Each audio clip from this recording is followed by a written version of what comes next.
Presiden AS Donald Trump menyatakan dirinya sebagai penjaga Selat Hormuz dan menuntut 20% dari nilai semua barang yang diangkut melalui sana. Faktanya, apa yang dulu dilawan Trump terhadap Iran, sekarang justru dia sendiri yang memimpinnya. Ini adalah pemalakan terhadap pelayaran di Selat Hormuz.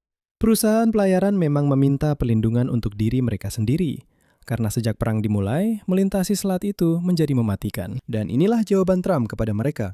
Perlindungan akan diberikan, tapi mereka harus membayarnya. Tapi dia lupa menyebutkan, sebelum perangnya dengan Iran, sebenarnya tidak ada masalah di selat itu. Tapi pertanyaannya sederhana, bagaimana sebenarnya semua ini akan berjalan? Bagaimana Trump berencana memungut uang dari kapal-kapal yang melewati selat itu? Dan disinilah bagian yang paling menarik dimulai. Karena menurut analisis para ahli, jawabannya adalah kemungkinan besar tidak akan ada caranya. Bahkan lebih dari itu, Presiden Brazil, Lula, menyebutnya dengan satu kata sederhana, dan itu sangat tepat. Itu adalah pembajakan. Di episode ini, kita akan membahas mekanisme, angka-angka, kebuntuan hukum, dan hambatan utama yang tampaknya sama sekali tidak dipikirkan oleh Trump. Semua tentang apa yang akan terjadi selanjutnya dengan Selat Hormuz.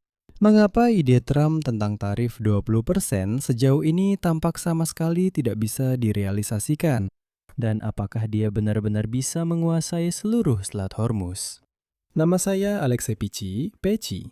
Mari kita bahas topik ini, tapi sebelum kita mulai, saya minta Anda untuk subscribe ke channel ini, like video ini, dan tulis komentar apa saja di bawah video ini. Jadi, mari saya kutip langsung pernyataan Donald Trump. Mulai saat ini, Amerika Serikat akan dikenal sebagai penjaga Selat Hormuz. Namun, sehubungan dengan itu dan demi keadilan, mereka akan menerima kompensasi sebesar 20% dari nilai semua barang yang diangkut. Ya, untuk menutupi semua biaya yang diperlukan demi menjamin keamanan wilayah dunia yang sangat tidak stabil ini. Proses dan persiapan akan segera dimulai. Pada saat yang sama, dia juga mengumumkan dimulainya kembali blokade pelabuhan-pelabuhan Iran. Dan disinilah reaksi semua pasar tentu saja langsung terjadi. Harga minyak melonjak, sekarang sudah lebih dari $80 per barel. Saham perusahaan justru turun. Trump sudah mengajukan pernyataan ke Kongres bahwa dia kembali memulai perang penuh terhadap Iran. Dan di seluruh situasi ini muncul pertanyaan utama. Bahkan jika pemilik kapal setuju membayar Donald Trump 20 untuk melewati selat, bagaimana semua ini seharusnya berjalan? Rencana Trump kira-kira seperti ini. Kami akan mengawal kapal-kapal dalam konvoi dengan perlindungan. Ingin bergabung? Ini harganya, 20% dari nilai muatan Anda. Jadi, ini sebenarnya bukan pungutan untuk melintas. Secara hukum, masih bisa diakali. Ini semacam perlindungan berbayar. Jadi, kapal perang Amerika mengawal seluruh konvoi kapal tanker melewati zona berbahaya. Dan pemilik muatan membayar untuk layanan seperti itu, untuk perlindungan seperti itu. Tidak cukup. Kalau tidak, jangan gunakan. Di sini saya langsung catat bahwa Donald Trump tidak menemukan hal baru. Skemanya secara teori bukan hal baru. Konvoi digunakan selama perang tanker pada tahun 1980-an. Tapi ada nuansa penting. Waktu itu Amerika Serikat melindungi kapal-kapal secara gratis, karena itu sesuai dengan kepentingan mereka sendiri. Sekarang Trump menawarkan untuk melakukan hal yang sama, tapi dengan bayaran. Dan disinilah masalahnya mulai muncul. Dan ada 4 masalah ini, bahkan 5. Mari saya mulai dari yang kelima. Masalah kelima terdengar seperti ini. Agar kapal-kapal membutuhkan perlindungan yang bersedia mereka bayar, harus ada ancaman yang terus-menerus di wilayah tersebut. Jika para pemilik kapal membayar untuk konvoi, apakah Amerika Serikat punya alasan untuk mengakhiri perang? Karena jika begitu, selat itu bisa menjadi aman kembali dan konvoi tidak akan lagi diperlukan. Itu berarti tidak ada yang akan membayar untuk mereka. Disinilah kita harus berpikir. Sekarang mari kita bahas masalah lainnya. Masalah nomor 1 adalah harga, yang kemungkinan besar tidak akan dibayar oleh siapapun. Sebagai gambaran, pengirim barang biasanya membayar kepada pengangkut sekitar 2 hingga 3% dari nilai barang sebagai biaya. Sekali lagi, untuk pengangkutan barang biayanya sekitar 2 hingga 3% dari nilai barang itu sendiri. Sekarang coba bandingkan saja. Trump meminta 20% dari nilai barang untuk perlindungan, sedangkan untuk pengangkutan. Itu kira-kira 10 kali lipat dari biaya perlindungan biasa. Kesimpulannya jelas, Biaya seperti itu akan benar-benar memberatkan bagi para pengirim barang. Atau mereka akan terpaksa menaikkan harga barang itu sendiri sebesar 20% bagi pembeli. Oleh karena itu, biaya tersebut kemungkinan akan sangat tinggi sehingga tidak ada yang mau membayarnya. Namun, jumlah itu tidak masuk akal. Mari kita hitung secara sederhana. Saya sudah pernah memberikan contoh ini. Mari kita ulangi sekali lagi. Supertanker yang banyak melintas di Selat Hormuz mengangkut 2 juta barel minyak. Dengan harga sekitar $80 per barel, muatan tanker ini bernilai sekitar $160 juta. 20% itu lebih dari $30 juta dari satu perjalanan. Dalam sebulan pada masa sebelum perang, hingga 3.000 tanker seperti ini melewati Selat Hormuz. Sebagai perbandingan, biaya Iran yang disebut Washington sebagai pemerasan sekitar $2 juta per kapal. Trump menginginkan 15 kali lipat lebih banyak. Tapi pertanyaannya adalah, siapa yang waras akan memberikan $30 juta hanya untuk satu kali lewat? Tapi bahkan jika ada yang siap membayar sebanyak itu, muncul masalah kedua. Kata terakhir sebenarnya ada di tangan perusahaan asuransi. Dan sepertinya Trump sama sekali tidak memikirkan hal ini.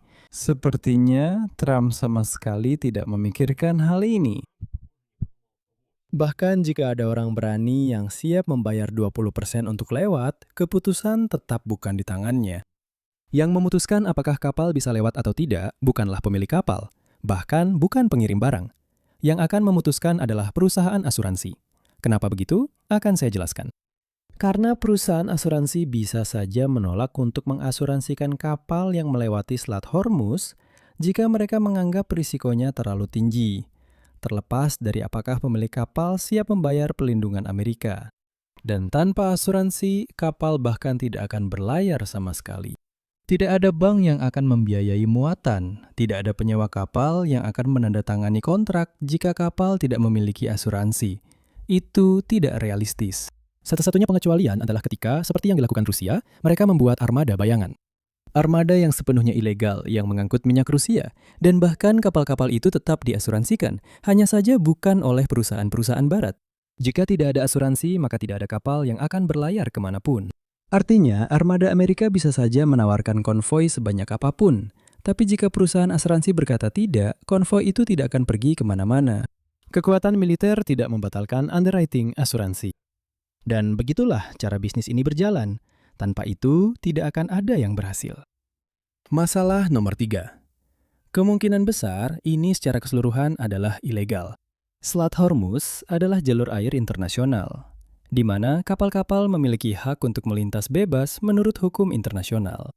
Iran sebelumnya sudah pernah memperlakukan apa yang mereka sebut sebagai biaya layanan. Dan pada dasarnya itu adalah pungutan. Hukum internasional tidak mengizinkan praktik seperti itu.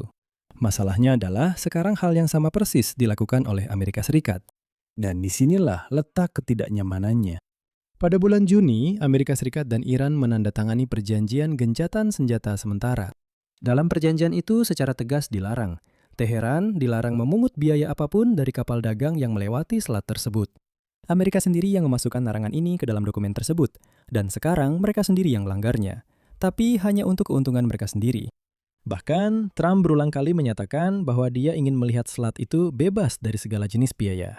Memang, sebelumnya dia juga sempat mengatakan bahwa Amerika Serikat bisa saja memungut biaya tersebut.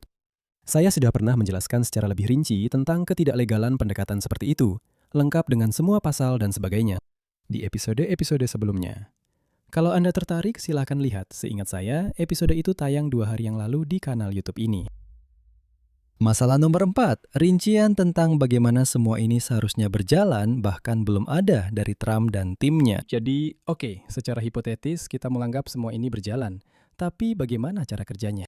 Untuk memutuskan apakah akan menggunakan layanan ini, perusahaan-perusahaan perlu tahu berapa biayanya dan bagaimana cara kerjanya. Tapi Gedung Putih misalnya. Hari ini saja ada serangkaian permintaan informasi dari para jurnalis. Tapi Gedung Putih tidak menjelaskan apapun kepada para jurnalis. Mereka hanya membiarkan permintaan-permintaan itu tanpa jawaban. Dan seperti yang disampaikan oleh CNBC kutipannya, banyak hal dalam kebijakan kompensasi yang diusulkan masih belum jelas. Siapa yang mengembulkan uangnya? Bagaimana menilai nilai muatan? Bagaimana dengan kapal-kapal yang tidak membayar? Apakah mereka tidak akan diizinkan masuk? Atau mereka akan dibiarkan terkena serangan roket?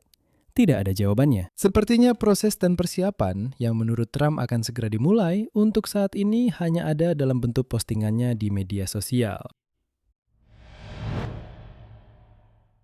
Dan di sini, secara tak terduga, Presiden Brazil Luiz Inácio Lula da Silva angkat bicara. Reaksinya adalah yang paling tepat dan paling kejam dari semuanya. Selanjutnya, saya akan mengutip pernyataannya. Donald Trump memposting sebuah pernyataan di mana dia menyatakan bahwa dia berencana untuk membuka kembali Selat Hormuz. Tetapi untuk setiap kapal yang diizinkannya lewat, pemilik minyak harus membayar kepadanya 20%. Dulu ini disebut perompakan, bukan begitu?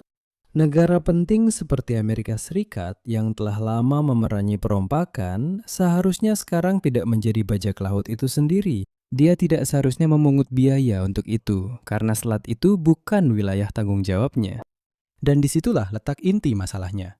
Ini mungkin masalah utama yang tidak bisa diselesaikan dengan kapal induk, postingan Trump, atau jaminan keamanan, atau apapun juga. Selat Hormuz, bukan milik Amerika. Amerika tidak memiliki kedaulatan atasnya. Selama puluhan tahun, Amerika telah menjaga selat itu secara gratis. Dan justru dari situlah reputasinya sebagai pelindung kebebasan laut dibangun. Program kebebasan navigasi inilah yang menjadi argumen utama Amerika Serikat bahkan untuk melawan Tiongkok di Laut Cina Selatan. Justru karena itulah Amerika disebut sebagai polisi dunia yang menegakkan ketertiban secara cuma-cuma. Dan justru karena itulah Amerika selalu menjadi negara adidaya nomor 1. Karena Amerika bukan, pedagang pasar yang culas. Memang, selain membela kepentingannya sendiri, Amerika juga membela kepentingan orang lain. Dan semua itu menjadi dasar segalanya. Tapi sekarang Washington malah menagih biaya dan dengan tangannya sendiri menghancurkan argumen utamanya sendiri. Hasilnya, bagaimana semua ini akan berjalan? Pertanyaan-pertanyaan muncul. Sesuai rencana Trump. Konvoi Amerika melindungi dan mengawal kapal-kapal tanker dan para pemiliknya membayar 20% dari nilai kargo. Amerika menurut Trump mendapatkan uang yang sangat besar. Faktanya, harganya 10 kali lebih tinggi dari biaya normal pengiriman biasa. Dan menurut para ahli, tidak ada yang mau membayarnya, itu terlalu mahal. Perusahaan asuransi bisa saja tidak mengizinkan kapal berlayar sehingga seluruh rencana Trump batal. Hukum internasional tidak mengatur pungutan seperti itu. Gedung Putih tidak memiliki rincian tentang bagaimana hal ini seharusnya berjalan. Dan sekutu serta mitra hanya mendengar dari Presiden Brasil satu kata yang kini akan melekat pada seluruh cerita ini. Pembajakan. Dan Trump benar-benar bisa membuat kata ini melekat pada Amerika Serikat. Di sini saya akan mengakhiri dengan titik-titik. Pendapat dan kesimpulan Anda silakan tulis di kolom komentar di bawah episode ini. Jangan lupa subscribe channel ini, tekan lonceng, dan beri like. Itu saja untuk hari ini, jaga diri Anda, sampai jumpa.